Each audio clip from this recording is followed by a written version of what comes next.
Élise ajuste l'objectif de son appareil photo, capturant le sourire de sa mère devant le sapin illuminé. 24 décembre. Et voilà qu'elle se retrouve encore dans le rôle de la photographe officielle des fêtes familiales. Elle baisse l'appareil et observe le salon décoré avec le soin habituel de sa mère, chaque guirlande parfaitement disposée. « Tu ne prends plus de photos ?» demande son père en débouchant une bouteille de champagne. « Si, j'en ai pris plein. » Élise repose l'appareil sur la table basse. 1 mois de chômage, et elle commence à s'habituer à mentir par omission sur sa situation. Camille arrive avec 15 minutes de retard, comme d'habitude, rayonnante dans son manteau de marque. 25 ans, avocate au cabinet Martin & Associés. Toujours cette assurance naturelle qui impose le respect. « Élise, comment ça va, grande sœur ?» Camille l'embrasse, laissant flotter son parfum dans l'air. « Tu as l'air en forme. Ça va bien. Et toi? Toujours débordée? Oh, tu sais, décembre c'est la folie au cabinet. » Camille hausse les épaules avec désinvolture. « Mais bon, on s'en sort. » Élise acquiesce en pensant aux 600 € qu'elle a virés hier sur le compte de sa sœur, comme tous les mois depuis 2 ans. Cette aide substantielle que Camille transforme soigneusement en « petite aide occasionnelle » devant leurs parents. Le dîner se déroule dans l'ambiance chaleureuse habituelle. Leur mère raconte les derniers potins du quartier. Leur père évoque ses projets de jardinage pour l'année prochaine, et Camille partage quelques anecdotes professionnelles soigneusement choisies. Élise joue son rôle familier. L'aînée attentive qui pose les bonnes questions. C'est au dessert que Camille propose son petit jeu. Elle a bu quelques verres, ses joues sont rosies, et ce sourire espiègle qu'Élise connaît bien danse sur ses lèvres. Et si on changeait cette année, au lieu de dire merci pour tout, on pourrait dire ce qui nous agace vraiment. Leurs parents rient immédiatement. Papa lève son verre avec enthousiasme. Excellente idée, moi je ne supporte plus les travaux sur l'autoroute. Et moi, les factures qui arrivent toujours le même jour, ajoute maman en applaudissant. L'atmosphère reste légère. Élise se détend, amusée par cette variante originale de leur tradition familiale. « À toi maintenant, Élise !»« Les emails de spam qui encombrent ma boîte, » dit-elle en riant. Applaudissements généraux. Puis Camille lève sa flûte, l'air soudain plus sérieux mais gardant son sourire. « Moi, je ne supporte plus ma sœur jalouse et au chômage. » Le silence s'installe progressivement. Leurs parents cessent de sourire, échangeant des regards interrogateurs. Élise sent une petite douleur au creux de l'estomac, mais elle réagit instinctivement. « Ah, bien joué !» dit-elle en applaudissant. « Tu m'as eu !» Elle rit même, d'un rire qui sonne presque naturel. Leurs parents se détendent légèrement, mais le malaise flotte encore dans l'air. « Bon, on passe au salon pour le café ?» propose leur mère avec un entrain forcé. Plus tard, assise dans sa voiture devant la maison familiale, Élise sort son téléphone. Elle ouvre l'application bancaire et navigue jusqu'au virement programmé. 600 € planifiés pour le 1er janvier. Comme chaque mois depuis que Camille a emménagé dans son appartement parisien qu'elle ne peut clairement pas se permettre. Elle fixe l'écran quelques instants, repensant au petit sourire satisfait de sa sœur. Puis, elle appuie sur « Modifier » et sélectionne « Supprimer ». Une fenêtre apparaît. « Confirmer la suppression du virement récurrent ?»« Parfait », murmure-t-elle en validant. « On va voir combien de temps il te faudra pour réaliser ton erreur. 8 jours peut-être ? Ensuite, tu comprendras vraiment ce que signifie avoir des problèmes d'argent. » Elle démarre sa voiture, un sourire ironique aux lèvres. Élise ouvre les yeux dans son studio et la réalité la frappe immédiatement. Lundi 26 décembre, premier jour de sa nouvelle vie sans emploi officiel. Elle attrape son téléphone et parcourt les offres d'emploi avec cette détermination nouvelle qui l'habite depuis hier soir. Pour la première fois depuis des mois, elle se sent étrangement légère. 600 €. C'est ce qu'elle économisera chaque mois maintenant. De quoi enfin investir dans du matériel photo décent au lieu de financer l'image de réussite de sa sœur. En préparant son café, elle tombe sur une photo coincée entre 2 magazines. Camille a 22 ans, le jour de sa remise de diplôme d'avocat. Rayonnante mais inquiète, serrant son diplôme contre elle comme un bouclier. Cette photo avait été prise juste avant leur conversation dans le jardin de leurs parents. « Élise, j'ai trouvé un appartement génial près de République. Mais c'est un peu cher pour moi en ce moment. Tu crois que... Combien ? 600 par mois. Juste le temps que je me stabilise au cabinet. Élise avait dit oui immédiatement. Sa petite sœur brillante méritait ce coup de pouce pour démarrer sa carrière. Temporaire, avait promis Camille. Le temps de s'installer. 2 ans plus tard, rien n'avait changé. Sauf que Camille présentait désormais cette aide comme une petite faveur occasionnelle devant la famille. Son téléphone vibre. Message de Thomas Dubois, son ancien collègue de chez Martin & Fils. Elle n'avait plus eu de nouvelles depuis qu'ils avaient tous les deux quitté l'entreprise dans des circonstances douloureuses. « Salut Élise, on pourrait se voir ? J'ai une proposition qui pourrait t'intéresser. » Curieuse, elle lui fixe rendez-vous dans un café près de chez elle. Thomas arrive avec 20 minutes de retard, les cheveux ébouriffés et une barbe de 3 jours qui ne lui ressemble pas. Le costume impeccable d'autrefois a laissé place à un jean et un pull déformé. « Désolée pour le retard. Comment tu vas ? Ça peut aller. Et toi ? Tu as l'air différent. » Thomas sourit amèrement en commandant un café. Différent, c'est un euphémisme. Depuis que j'ai témoigné contre Moreau, je suis persona non grata dans tout le secteur comptable parisien. Élise se souvient. Thomas avait été le seul à la soutenir quand elle avait porté plainte contre leur ancien patron pour harcèlement. Il avait même témoigné en sa faveur, sacrifiant sa propre carrière au passage. Je suis désolée. C'est à cause de moi que... Non. Thomas lève la main pour l'interrompre. C'est à cause de lui. Et je ne regrette rien. Il sort une tablette de sa sacoche usée et lui montre quelques photos. Des portraits de famille, des enfants qui jouent, des couples qui rient. Pas des clichés parfaits, mais des moments vrais, capturés avec une sensibilité particulière. J'ai monté une petite entreprise. Photographie sociale pour une start-up qui aide les familles en difficulté. Ça ne paie pas des masses, mais c'est honnête. Élise examine les clichés avec attention. Il y a quelque chose de touchant dans cette approche. Une authenticité qui contraste avec les photos léchées qu'elle produisait dans son ancien travail. Pourquoi tu me montres ça ? Parce que j'ai besoin d'un partenaire. Quelqu'un qui comprend autant la technique que l'humain. Et surtout, quelqu'un en qui j'ai confiance. Thomas marque une pause, visiblement embarrassé. Le problème, c'est que Moreau menace de porter plainte contre quiconque ternit sa réputation. Travailler avec moi, c'est prendre un risque. Élise réfléchit rapidement. 6 mois plus tôt, elle aurait refusé par prudence. Aujourd'hui, après la gifle d'hier soir, l'idée de prendre des risques ne l'effraie plus. Combien ça rapporte ? Pas de quoi devenir riche.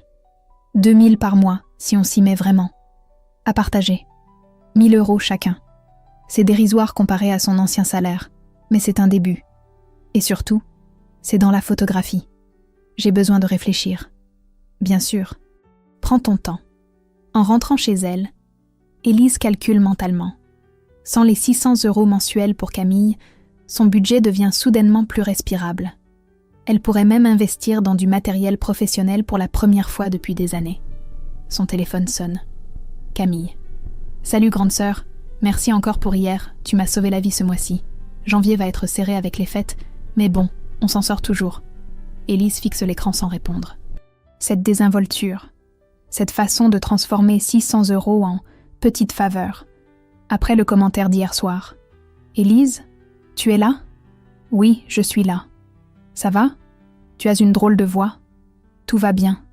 À bientôt, Camille. » Elle raccroche et repose le téléphone sur la table. Dans 8 jours, sa sœur découvrira que janvier sera effectivement très serré. Élise laisse sonner le téléphone pour la 3e fois ce matin. Camille, encore. Depuis le réveillon, sa sœur a pris l'habitude de l'appeler quotidiennement, chose qu'elle ne faisait jamais auparavant, comme si elle sentait confusément que quelque chose avait changé. 31 décembre, et Paris semble suspendu entre 2 années. Élise traverse la ville pour rejoindre le cabinet du docteur Moreau, la thérapeute que Thomas lui a recommandée. Une femme d'une 50aine d'années, au regard perçant mais bienveillant. « Ah, parlez-moi de votre relation avec votre sœur », demande le docteur Moreau après les présentations d'usage. « C'est compliqué. » Élise cherche ses mots. « Je l'aide financièrement depuis 2 ans. 600 € par mois. Et elle, comment présente-t-elle cette aide ? Comme une faveur occasionnelle. Devant nos parents, elle minimise, comme si c'était insignifiant. Le docteur Moreau prend des notes. Que ressentez-vous quand elle fait ça ? Élise reste silencieuse quelques instants. Personne ne lui a jamais posé cette question aussi directement. De la colère. Et de la honte aussi, bizarrement. Comme si j'étais complice de ce mensonge. Complice comment? En ne disant rien, en laissant faire. Le docteur Moreau lui propose un exercice étrange. Si vous deviez photographier votre relation avec votre sœur, quelle image choisiriez-vous? Élise ferme les yeux et réfléchit. L'image qui s'impose la surprend. Un distributeur automatique. Vous mettez de l'argent, vous appuyez sur un bouton, et vous obtenez ce que vous voulez. Sans interaction humaine. Intéressant. Qui est le distributeur dans cette métaphore? La réalisation frappe Élise comme une évidence douloureuse. Moi. Je suis le distributeur. En sortant du cabinet, Élise se sent étrangement vidée mais aussi plus lucide. Elle décide de marcher jusqu'au café où l'attend Thomas pour discuter de leur projet. Il l'accueille avec un sourire inquiet. « Ça va? Tu as l'air... » secoué. Mais dans le bon sens. Thomas étale quelques documents sur la table. Son projet prend forme. Photographier des familles pour une association qui aide au relogement. Montrer la réalité derrière les statistiques. Donner un visage humain aux difficultés sociales. C'est exactement ce que je veux faire, dit Élise en parcourant les dossiers. Quelque chose de vrai. Il y a un problème, cependant. Thomas baisse la voix. J'ai eu des nouvelles de mon avocat ce matin. Moreau compte vraiment porter plainte. Il prétend qu'on monte un projet pour ternir sa réputation. C'est ridicule. Oui, mais ça peut nous coûter cher en frais juridiques. Tu es sûre de vouloir prendre ce risque? Élise pense à sa vie d'avant. Sécurisée, prévisible, étouffante. Puis elle pense au sourire satisfait de Camille l'autre soir. Plus sûre que jamais. On commence quand? Il passe l'après-midi à planifier les premières séances photos. Thomas connaît déjà plusieurs familles prêtes à témoigner. Des parcours difficiles, mais aussi des histoires de reconstruction. Exactement ce qu'Élise a envie de capturer. Tu sais ce qui m'étonne? Dit Thomas en rangeant ses papiers. C'est que tu aies l'air plus détendu maintenant qu'avant, malgré tout ce qui t'arrive. Peut-être parce que j'arrête enfin de subir. En rentrant chez elle, Élise trouve 5 messages vocaux de Camille sur son répondeur. Sa voix devient progressivement plus tendue à chaque message. « Élise, c'est bizarre que tu ne répondes pas. Bon, j'espère que tout va bien. Rappelle-moi quand tu peux. J'aimerais qu'on parle. Élise, sérieusement? Ça m'inquiète ton silence. Mon virement de janvier n'est pas arrivé. Il y a peut-être un problème technique? » Élise écoute ce dernier message 2 fois. Camille l'a découvert. Elle commence à paniquer, mais essaie encore de rationaliser la situation. Problème technique. Comme si sa sœur ne pouvait pas délibérément arrêter de la financer. Elle efface tous les messages sans rappeler. Demain, c'est le 1er janvier. Dans 48 heures, Camille réalisera que ce n'était pas un problème technique. Le soir, allongée dans son lit, Élise repense à la métaphore du distributeur automatique. Pendant 2 ans, elle a nourri ce système dysfonctionnel. Elle donnait de l'argent. Camille appuyait sur le bouton de la gratitude minimale, et tout le monde faisait semblant que c'était normal. Plus maintenant. Le distributeur est en panne. Son téléphone vibre une dernière fois. Encore Camille. Cette fois, Élise regarde le message s'afficher sans l'ouvrir. « Élise, pourquoi tu ne réponds pas? Mon virement de janvier n'est pas arrivé. Il y a un problème? Rappelle-moi. » Élise pose le téléphone face contre la table de nuit. Elle ferme les yeux et s'endort pour la première fois depuis longtemps, sans cette sensation de porter le poids du monde sur ses épaules. Dans 6 jours, Camille comprendra enfin que les distributeurs automatiques peuvent tomber en panne définitivement. 2 janvier, 14 heures. Élise développe ses premières photos du projet avec Thomas quand on sonne à sa porte avec insistance. Elle reconnaît ce rythme particulier. 3 coups brefs, puis une série de coups plus forts. Camille. Elle ouvre la porte sur sa sœur, qui tient une liasse de papier froissé dans une main et son téléphone dans l'autre.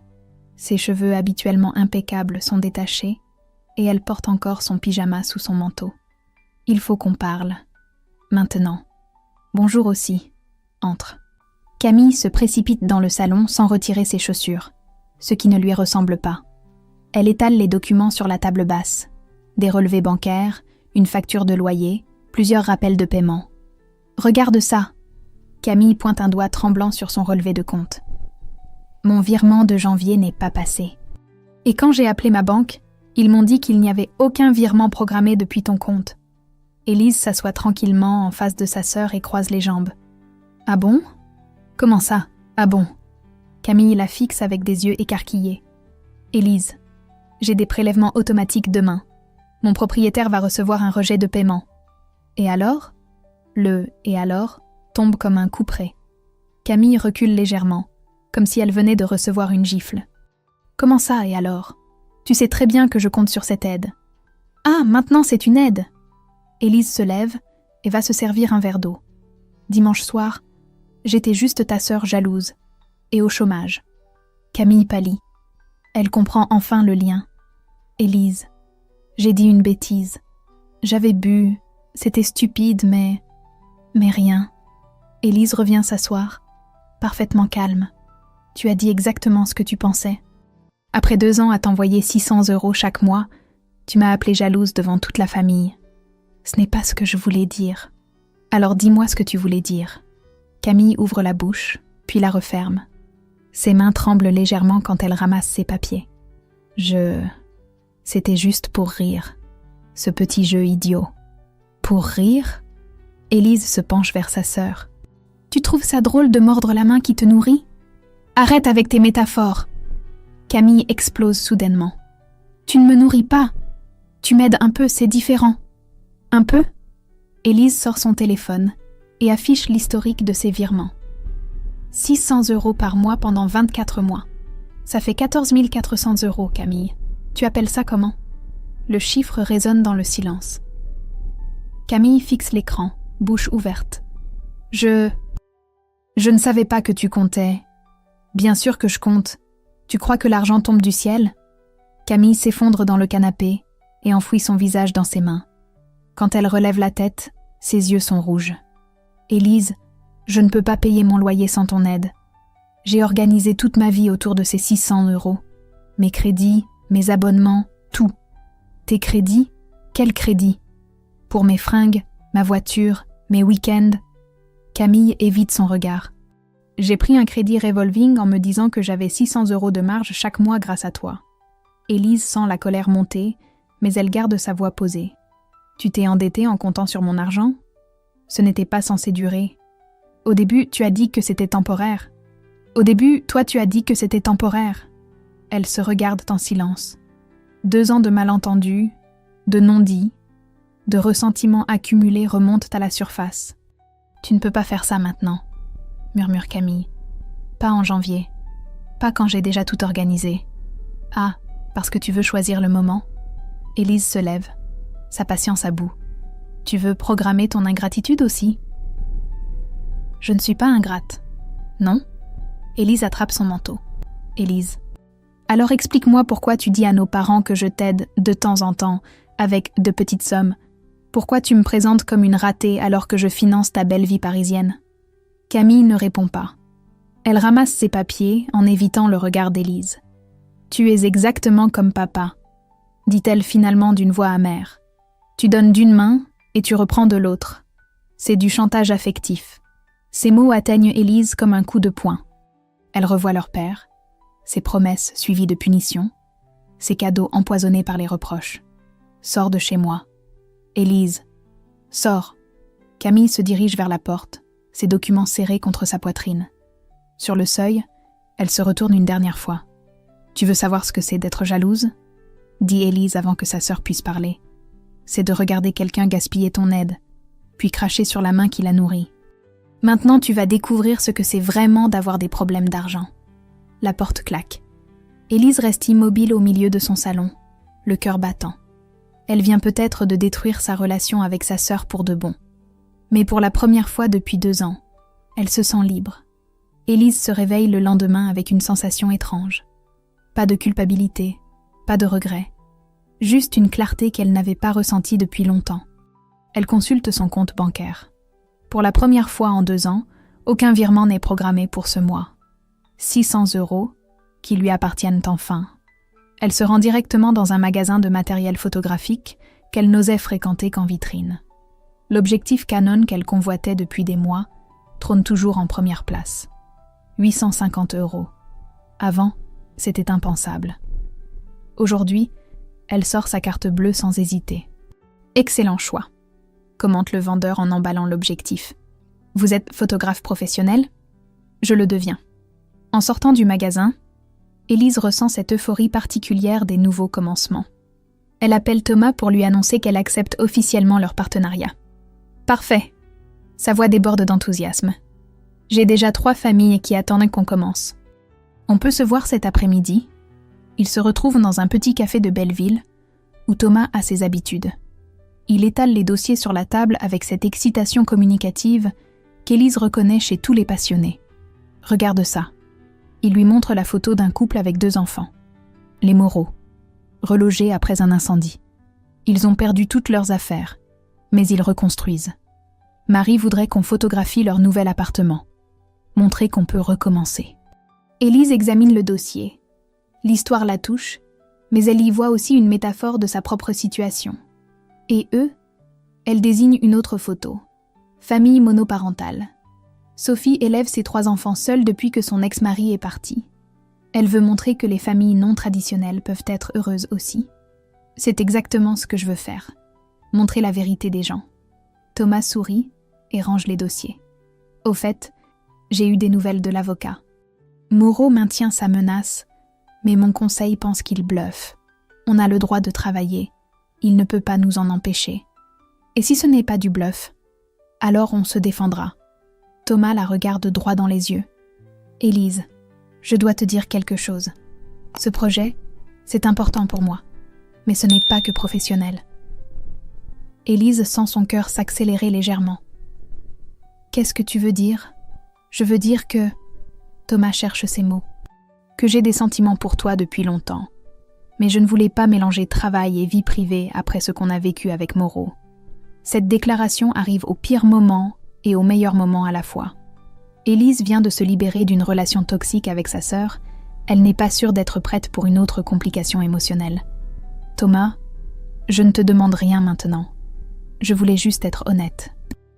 On peut commencer par être partenaire et voir ce qui arrive naturellement. Cette approche la rassure. Pas de pression, pas de chantage affectif. Juste la vérité posée simplement. D'accord, partenaire d'abord. Ils passent l'après-midi à planifier leur première séance. Élise découvre que Thomas a non seulement du talent, mais aussi une approche humaine qui complète parfaitement son style technique. Ensemble, ils forment une équipe équilibrée. En fin de journée, son téléphone vibre. Sa mère. « Élise, ma chérie, Camille nous a appelés hier soir. Elle était très perturbée. Elle dit que vous vous êtes disputés pour une histoire d'argent ?» Élise ferme les yeux. Elle s'attendait à cet appel. « C'est plus compliqué que ça, maman. Elle nous a expliqué que tu l'aidais financièrement et que tu as arrêté brutalement. Élise, on ne savait pas que tu... Que je quoi ? Que je lui donnais 600 € par mois depuis 2 ans ? Silence au bout du fil. Sa mère n'était visiblement pas au courant de l'ampleur de l'aide. 600 €? Mais Élise, pourquoi tu ne nous as rien dit ? Parce que Camille vous disait que c'était occasionnel, que c'était de petites sommes. Mon Dieu. Sa mère soupire longuement. Il faut qu'on parle tous ensemble. Cette situation ne peut pas continuer comme ça. Tu as raison. Mais pas aujourd'hui. J'ai besoin de temps. Après avoir raccroché, Élise reste assise dans le café maintenant presque vide. Thomas commande 2 autres cafés sans rien dire, respectant son silence. « Ma famille vient de découvrir la vérité, » dit-elle finalement. « Ça va faire des vagues. » « Tu regrettes ?» Élise réfléchit honnêtement à la question. Hier, sa sœur l'a traitée de jalouse. Aujourd'hui, elle lance sa propre entreprise avec quelqu'un qui la respecte. Elle a acheté du matériel professionnel avec son propre argent. Elle se sent vivante pour la première fois depuis des mois. Non, je ne regrette rien. Le téléphone d'Élise sonne à 6 heures du matin. Sa mère, en larmes. « Élise, viens vite. Camille est à l'hôpital. » Le trajet en taxi jusqu'à Bichat lui semble interminable. Sa mère l'attend dans le couloir des urgences, les yeux rouges, son père à côté d'elle qui serre les poings. Qu'est-ce qui s'est passé ? Crise d'angoisse sévère. Sa mère s'essuie les yeux avec un mouchoir froissé. Les voisins ont appelé les pompiers vers 3 heures. Elle hyperventilait. Elle disait qu'elle ne pouvait plus respirer. Élise sent la culpabilité l'envahir. C'est à cause de notre dispute ? Elle n'arrêtait pas de répéter qu'elle vivait dans le mensonge, explique son père. Le médecin dit qu'elle fait un burn-out. Ça dure depuis des mois apparemment. Ils entrent dans la chambre où Camille repose, encore sous perfusion. Ses cheveux collent à son front moite, et elle semble avoir vieilli de 10 ans en quelques jours. Elle ouvre les yeux quand Élise s'approche du lit. « Tu es venue. »« Bien sûr que je suis venue. »« Comment tu te sens ?» Comme quelqu'un qui vient de réaliser qu'elle a construit sa vie sur un château de cartes. Leurs parents échangent un regard inquiet. Le médecin entre à ce moment-là. Une femme d'une 40aine d'années au sourire professionnel, mais bienveillant.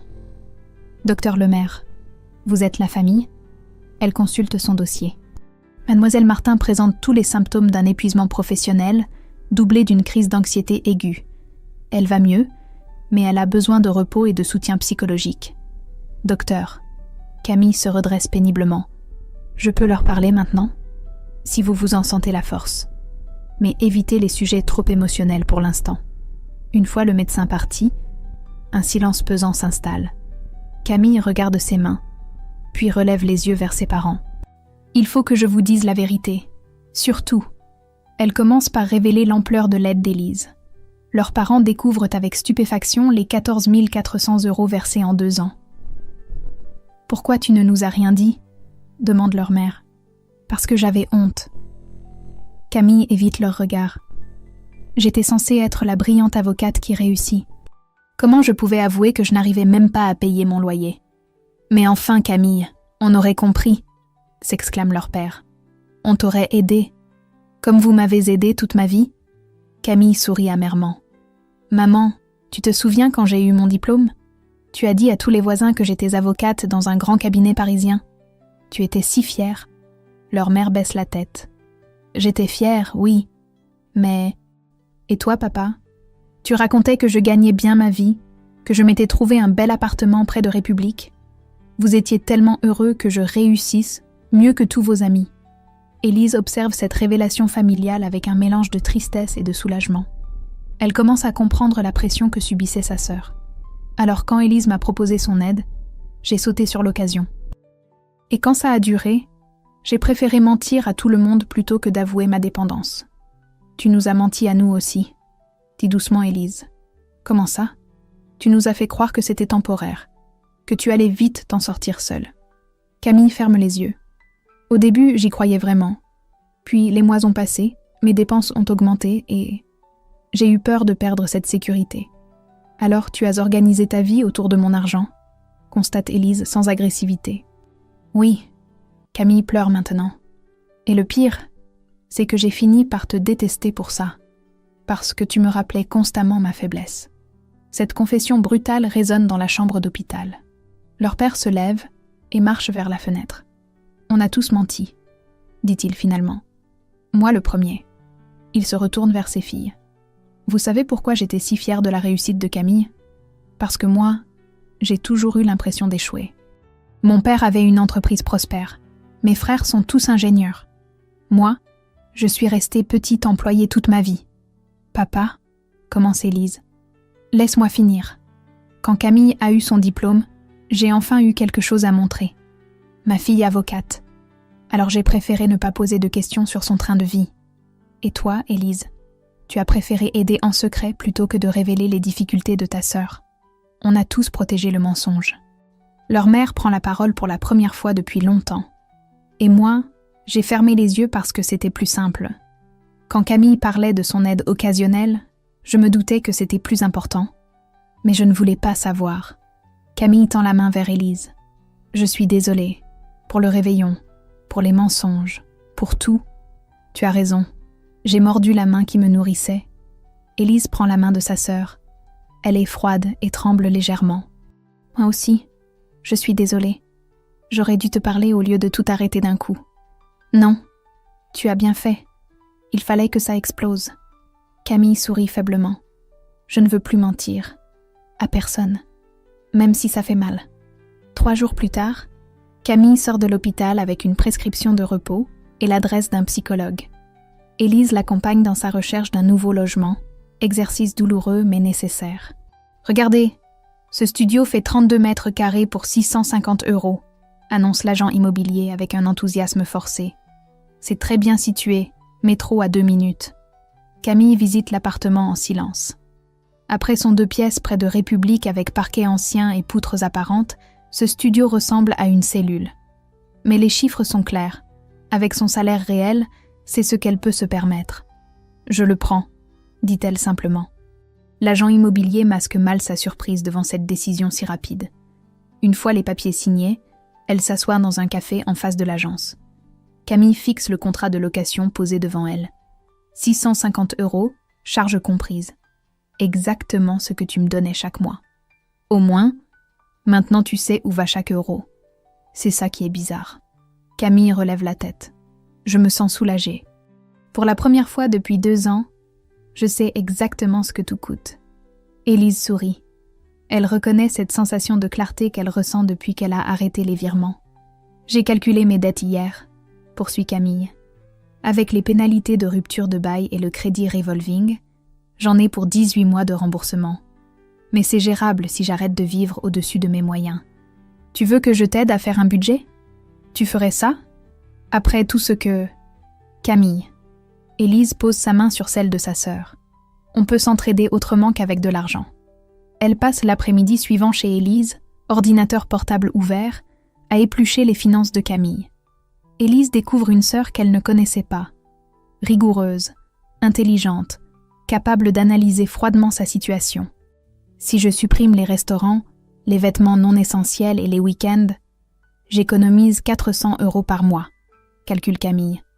De quoi rembourser mes dettes en 1 an au lieu de 18 mois. Et socialement ? Tu vas tenir ? J'ai déjà commencé. Camille referme l'ordinateur. J'ai dit non à 3 sorties cette semaine. Mes collègues trouvent ça bizarre, mais tant pis. Pendant ce temps, le projet d'Élise avec Thomas prend forme rapidement. Ils ont photographié leur première famille, les Moreau, dans leur nouvel appartement. L'émotion de Marie en montrant la chambre de ses enfants, leur façon de transformer un espace impersonnel en véritable foyer, tout cela transparaît dans leurs clichés. C'est exactement ce qu'on voulait capturer, dit Thomas en regardant les photos sur l'écran de l'ordinateur. L'humanité derrière les statistiques. Et Moreau, toujours des menaces ? Plus rien depuis 1 semaine. Mon avocat pense qu'il a abandonné. Thomas se tourne vers Élise, hésitant. Au fait, j'ai une proposition à te faire. Pas professionnelle, personnelle. Élise lève les yeux de l'écran. Je t'écoute. Est-ce que tu accepterais de dîner avec moi ? Un vrai dîner. Pas pour parler boulot. Cette question arrive à un moment particulier. Élise vient de retrouver une relation apaisée avec sa sœur.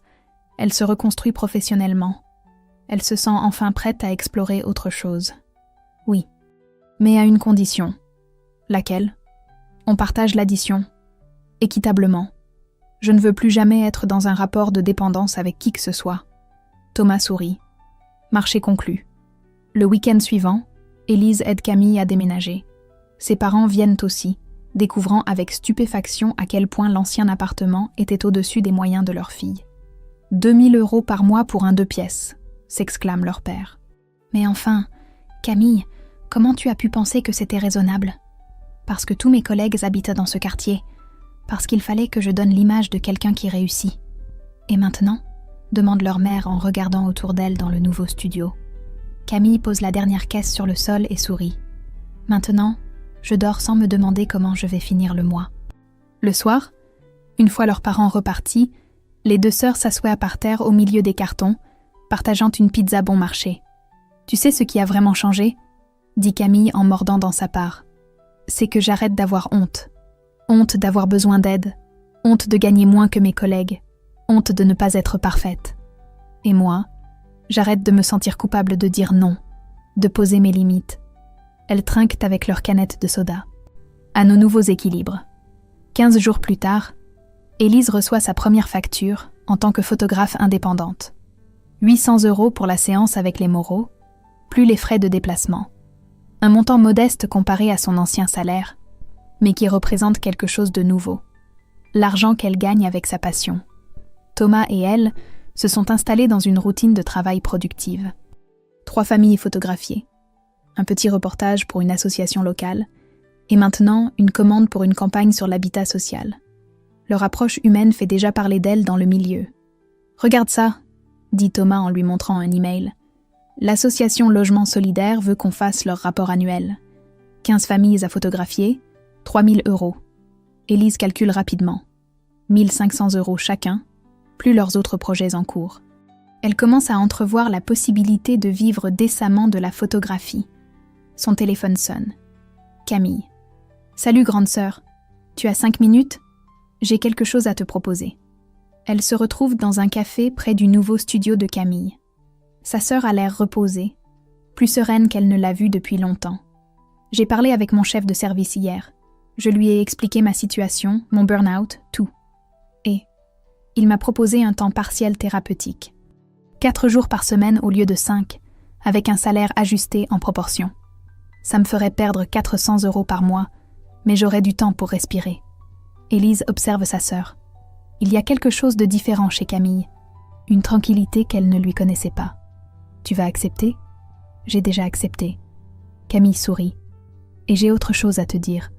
J'ai commencé à me spécialiser dans le droit du logement, les expulsions, les litiges locataires-propriétaires. Je connais le sujet maintenant. Tu veux dire que je transforme mon expérience en expertise.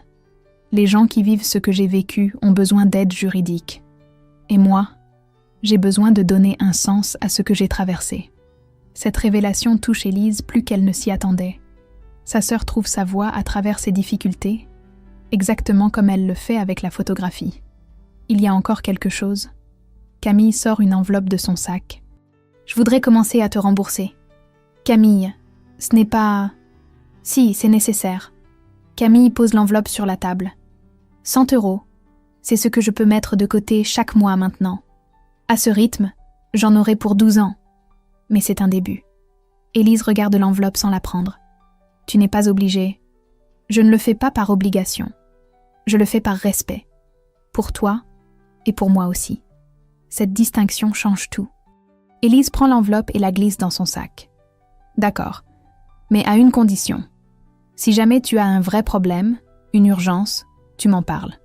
On trouve une solution ensemble. Promis. » Le soir même, Élise a son premier vrai rendez-vous avec Thomas. Ils ont choisi un restaurant simple du 11e arrondissement, loin de leurs anciens repères professionnels. « Tu sais ce qui est bizarre ?» dit Thomas en parcourant la carte. « Je suis plus heureux maintenant, avec moins d'argent et plus d'incertitude, que dans mon ancien boulot. Moi aussi. » Élise lève son verre de vin. C'est peut-être ça la liberté, choisir ses contraintes au lieu de les subir. Ils parlent de tout, sauf de travail. Élise découvre un Thomas qu'elle ne connaissait pas. Ses voyages d'avant, sa passion pour la cuisine, ses projets d'écrire un livre un jour. Lui apprend qu'elle a gardé tous ses appareils photo argentiques et qu'elle rêve de retourner en Islande, pays qu'elle avait visité étudiante. « On pourrait y aller ensemble », propose-t-il spontanément. « Faire un reportage sur les familles islandaises, mélanger travail et plaisir. » Cette perspective excite Élise. Voyager, photographier, découvrir, avec quelqu'un qui partage sa vision. C'est tentant, très tentant. En rentrant chez elle ce soir-là, Élise trouve un message de sa mère sur son répondeur. « Ma chérie, ton père et moi, on voulait te dire qu'on est fiers de toi, de ce que tu fais, de comment tu gères tout ça. On a organisé un dîner dimanche prochain, toute la famille. On aimerait qu'on reparte sur de bonnes bases, tous ensemble. Rappelle-moi. » Élise sourit en effaçant le message. Un dîner de famille où tout le monde connaît enfin la vérité. Où Camille n'aura plus à mentir. Où elle n'aura plus à jouer les sauveuses invisibles. Où leurs parents pourront être fiers pour les bonnes raisons. Elle regarde autour d'elle son petit studio, ses appareils photos alignés sur l'étagère, ses premières factures de freelance épinglées au mur. Rien de luxueux, mais tout lui appartient vraiment. Pour la première fois depuis des années, elle s'endort sans cette sensation de porter le poids de quelqu'un d'autre sur ses épaules. Un mois plus tard, Camille ouvre la porte de son studio avec une fierté nouvelle. Elle a invité toute la famille pour un repas qu'elle peut enfin assumer financièrement. Pasta al vongole maison et tiramisu du traiteur italien d'en bas. « C'est petit, mais c'est coquet !» s'exclame leur mère en découvrant l'appartement soigneusement arrangé. « Et surtout, c'est à moi !» répond Camille en servant l'apéritif. Enfin, à moi et à la banque pour encore 20 ans. Mais vous voyez l'idée. L'ambiance est détendue, naturelle. Plus de faux semblants, plus de sujets tabous. Leur père raconte ses projets de jardin partagé, leur mère ses cours de poterie. Élise montre les photos de son dernier reportage sur son téléphone. « Et si on relançait notre petit jeu ?» propose Camille en levant son verre de vin. Mais cette fois, disons ce pourquoi nous sommes reconnaissants. Leurs parents échangent un sourire complice. Cette fois, ils savent que le jeu ne cache aucun piège. « Je suis reconnaissant que mes filles se parlent à nouveau », déclare leur père sans hésiter. « Moi, je suis reconnaissante qu'on ait enfin appris à se dire la vérité », ajoute leur mère. « Je suis reconnaissante d'avoir retrouvé ma dignité », dit Camille en regardant Élise, et d'avoir une sœur qui a eu le courage de me dire stop. Tous les regards se tournent vers Élise. Elle réfléchit quelques instants, pensant à tout ce qui a changé depuis ce fameux réveillon. « Je suis reconnaissante d'avoir appris à dire non, et d'avoir découvert que aider quelqu'un, ce n'est pas toujours lui donner ce qu'il demande. » Il trinque dans un silence ému. Puis la conversation reprend, légère et authentique. Plus tard dans la soirée, Élise et Thomas se rendent au vernissage de leur première exposition. La galerie alternative de Belleville accueille leur série Nouveaux équilibres. 15 portraits de famille qui se reconstruisent après des épreuves. Les murs blancs mettent en valeur leurs clichés en noir et blanc, chaque photo racontant une histoire de renaissance. « Regardez celle-ci », dit une spectatrice à son compagnon devant le portrait des Moreau. On sent qu'ils ont traversé quelque chose de difficile, mais qu'ils s'en sortent. Élise sourit. C'est exactement ce qu'il voulait transmettre.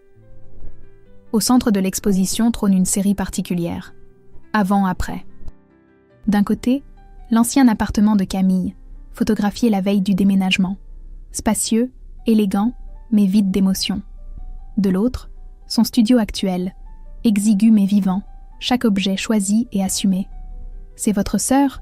demande une journaliste de Télérama qui couvre l'événement. Oui.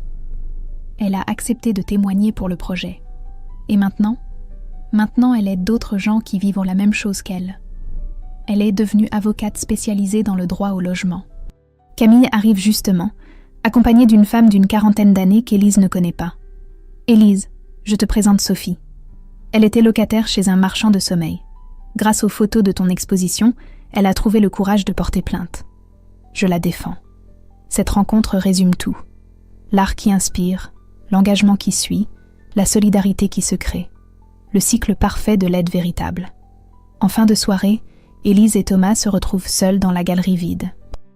Les cartons rouges, vendus, s'accumulent sous plusieurs photos. Première exposition, première vente, constate Thomas en comptant les commandes. Pas mal pour des débutants. Tu sais ce qui me rend le plus fier ? Élise montre la photo de Camille dans son nouveau studio. Ce n'est pas qu'elle s'en sorte, c'est qu'elle aide les autres maintenant. Thomas passe son bras autour de ses épaules. Comme sa sœur, finalement. Élise se blottit contre lui, regardant leur reflet dans la vitrine de la galerie. Dehors, Paris s'illumine doucement. Dans quelques mois, ils partiront en Islande ensemble. Dans quelques années, qui sait ? Mais ce soir, tout est parfaitement à sa place. Son téléphone vibre. Message de Camille. « Merci pour tout. Pour la première fois depuis longtemps, je me couche fière de ma journée. » Élise sourit et tape sa réponse. « Moi aussi. Bonne nuit, petite sœur. » Puis elle éteint son téléphone et savoure ce moment d'équilibre parfait. Plus jamais, elle ne sera un distributeur automatique d'amour. Plus jamais Camille ne mordra la main qui la nourrit. Elles ont enfin appris l'art difficile de s'aimer sans se mentir. Guys!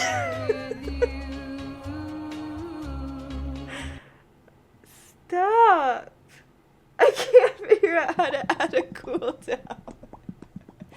Well, why can I hear myself? Accept it? No, this is not okay. Text-to-speech does work. Yes, I think it might just be getting like overwhelmed by all of the alerts.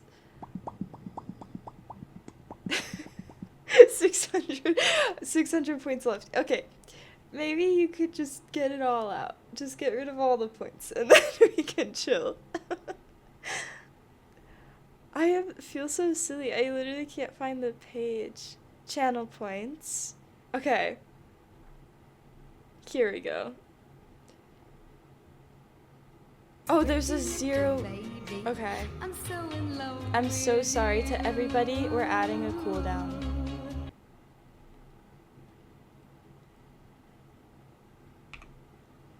Just a couple minutes. Okay, guys? It's okay. Everyone will be okay. Well, text to speech, I'll keep it kind of low. Pretty little baby.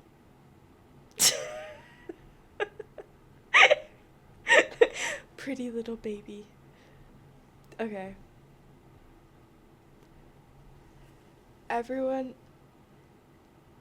are we calm now? Oh my gosh, the silence. It's so quiet. I was gonna play it for 70 times in a row. It's so peaceful now. We're angry at you now? No. Don't be angry. Don't be angry. My pretty little baby didn't even come through? No, what? I only added like a minute, and then I added like 3 minutes onto the other ones. Can't even redeem the text-to-speech. Twitch doesn't like me. Wait, what? It won't let you? Is it too many, do you not have enough points, maybe? Hi, Allie. How are you? Welcome. Welcome. Pretty little baby, no, like, angry note. Whoa. Oh, yeah, she left. See, she got annoyed. She gets very annoyed at me. I'll be lurking, but hi. Thank you for lurking. I'm glad you are here. Sometimes it happens that it's all out of stock for a bit. Huh. I have 22,000 left. 7K. Wait, let me see if... I want text-to-speech to be more chill. I like text-to-speech. Yeah, text-to-speech is chill. It's only on a 30-second cooldown. Sorry, voice crack. Hi, Dom. Welcome, welcome. Joke's on you, I have 124. Well, Monster, maybe that is because you just spammed everything. Perhaps. How many were you at when we started this? She no like us? Yeah, she doesn't like when I start talking. She gets very frustrated. Hoarder. Yeah. I don't think there's any correlation. I had 17K. Oh my goodness.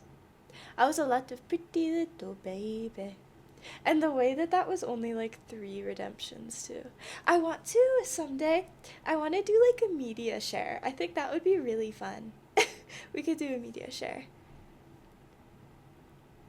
Chat, they got me on some good medicine, so I'm sorry if I'm weird. You are all good. Don't worry about it. Plushy check. Pepper. Q with the 5 bits. Thank you, Q. How are you doing, Q? How is everybody?